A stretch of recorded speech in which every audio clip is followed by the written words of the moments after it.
Of course, the Africa Development Bank has released its East African Region Economic Outlook. Let's take a closer look at some of those numbers. East Africa's GDP growth recorded a decline to 2.4% in 2022 from 2.7% in 2021. This, of course, was higher than Africa's average of 3.8%. And it only lagged behind Central Africa's average of 5%. Now, the decrease is attributed to several factors.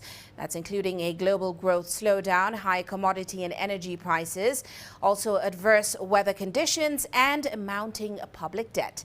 Now, notably, Ethiopia, Kenya, Rwanda, Seychelles, Tanzania, and Uganda were the best performers.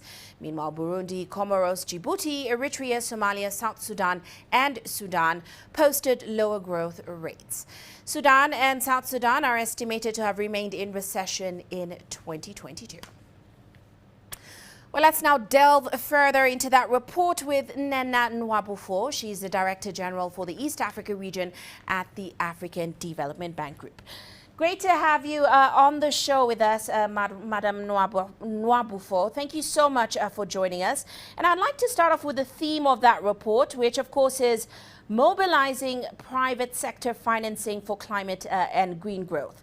Now, according to the AFDB, it said that Africa's 34 countries each accounted for less than 1% of the total climate finance from private sources globally. So give us a sense of what your findings were in this area in terms of the progress made in the East African region. Okay, thank you very much for having me on this program. Like you said, our analysis showed that climate finance flows to Africa are dominated by public finance resources, which are over 6 times greater than private finance. At the same time, the little private climate finance to the continent is skewed towards very few African countries. For example, in the 2019 to 2020, 56.2% of Africa's private climate finance inflows, totaling $4.2 billion, went to 5 out of 54 countries, and these are namely Egypt, Kenya, Morocco, Nigeria, and South Africa. Expectedly, these are the largest economies with more developed financial markets on the continent. Now, on the flip side, and as you rightly said, 34 out of 54 African countries each accounted for less than 1% of total climate finance from private resources. And the ratio of the total private climate finance flow to the 34 countries combined was just 12.2%, which is small, considering that most of these countries are highly vulnerable to climate change. They are less resilient to climate shocks, and they lack sufficient climate readiness for adaptation to climate change.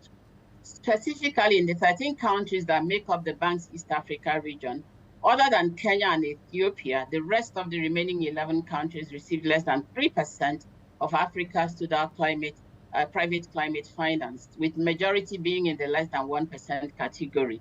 Kenya received 9.5%, Ethiopia 3.4%.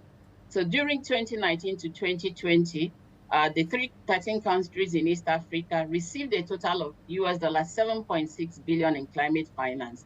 And this represented 26% of Africa's total climate investments, but only 10% of this came from the private sector, with the public sector accounting for 19%.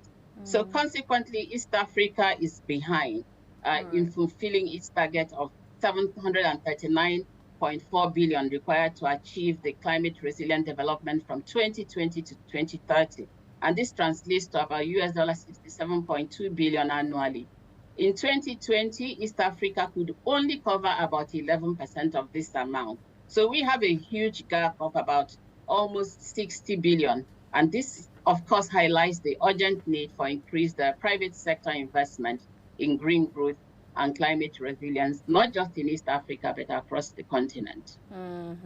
Now, as you said, the region is behind, but what I find interesting is while it did record a decline in growth during this period, it was still higher than Africa's average. So give us a sense of the economic trends that are driving that better performance than other regions on the continent. Well, we've seen that East Africa remains resilient despite the multiple shocks that they've had, notably the effects of high food and energy prices due to Russia's invasion of Ukraine, due to the drought in several countries, particularly the Horn of Africa, Ethiopia, Kenya, Somalia, etc. And there's also political instability. We have conflict in a few of the countries. But the growth in East Africa is largely attributed to the sound policy mix pursued by the East African authorities, such as enhanced fiscal consolidation.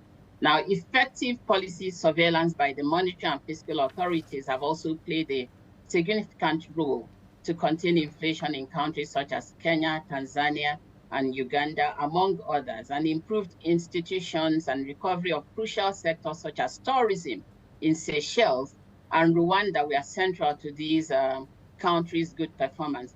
5 countries, namely Ethiopia, Kenya, Rwanda, Seychelles, and Uganda, out of these 13 countries in our East Africa region performed extremely well. They posted growths that were above 5%. And these were driven by recovery in the services sector and appropriate policy responses to the shocks. As expected, the shocks also had diverse impact at country level, with Burundi, Comoros, Djibouti, Eritrea, Somalia, South Sudan, and Sudan posting relatively lower growth rates. And of course, like you said, the report shows that Sudan and South Sudan remained in recession in 2022. And this is largely attributed to political and fragility-related shocks. Our projections indicate that this recession also could persist even in 2023 for these 2 countries, given the current political situation in Sudan and its impact on South Sudan. Overall, East Africa is projected to regain its position as the most resilient and fastest growing of all the Africa's region in the medium term, with a projected growth rate of 5.1% this year, 5.8% in 2024. And this is compares very favorably and positively against the average growth rates of 4% and 4.3% in 2023 and 2024, respectively, for the entire continent. Now, I'd definitely like to get a better sense of your outlook for the region and the policy interventions that the AfDB is sort of putting forward to accelerate growth going forward. And I want to know how critical will mobilizing that private sector finance for climate and green growth will be for the region's growth going forward. Now, in terms of policy interventions that we discussed in the for East Africa, there is need for us as development partners to support the building of resilience so that we can accelerate growth. We also support the governments to make well-coordinated policy, mix of monetary, mix of fiscal, mix of structural policy reforms as are necessary. Now, in the short term, we expect that governments will pursue prudent monetary and fiscal policies that promote economic growth, productivity, and resilience, which are critical to addressing the sustained inflationary pressures caused by high food and energy prices.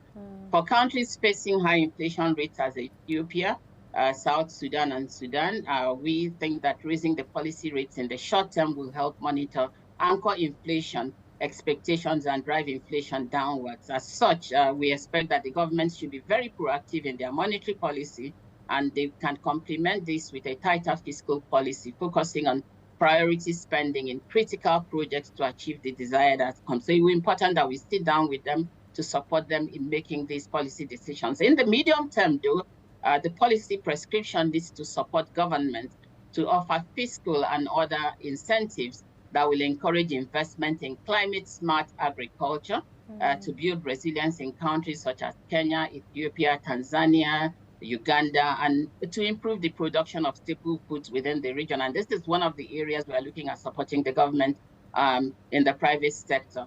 Of course, one key area we also are trying to support governments and encourage governments is enhancement of domestic revenue mobilization so that they can strengthen tax administration, expand the tax base, and rationalize tax exemptions and incentives so they can enhance public financial management and promote trade facilitation measures, which can be driven by the private sector. In the long term, we need to boost regional trade to build resilience to domestic and external shocks. And that's one of the reasons why the African Development Bank supported the African Union with the African Continental Free Trade Area. Of course, intra-regional trade in East Africa remains low, just like most regions across Africa. and they are primarily focused on primary products. So enhancing productivity through improved value chains are crucial ingredients to accelerate resilience and inclusive growth. And this is also one key area we expect that private sector will come in with the support of development partners like ourselves and other lenders. For the global community, and we also expect, we are asking them to simplify the debt restructuring processes and reform the debt architecture so that we can reduce the debt distress levels and build fiscal space among our developing countries to achieve economic growth. The current global debt architecture is facing significant challenges due to reductions in concessional loans and prolonged period of debt restructuring and negotiations. So the reforms of debt architecture will enhance access to affordable international resources. Also, East African governments and stakeholders should prioritize support to agro-allied industrialization. There is a lot of arable land that can produce food in East Africa, but beyond that, we also want industrialization, value chain addition. The governments need to provide some kind of incentives or subsidies or tax credits to encourage businesses to invest in agro-allied industrialization. This can also help to create employment opportunities and improve the economic viability of the agricultural sector. And we've been working with governments in this area, especially those that are prone to drought, supporting them with drought heat-resistant seeds so that farmers can see their productivity thrive irrespective of the situation.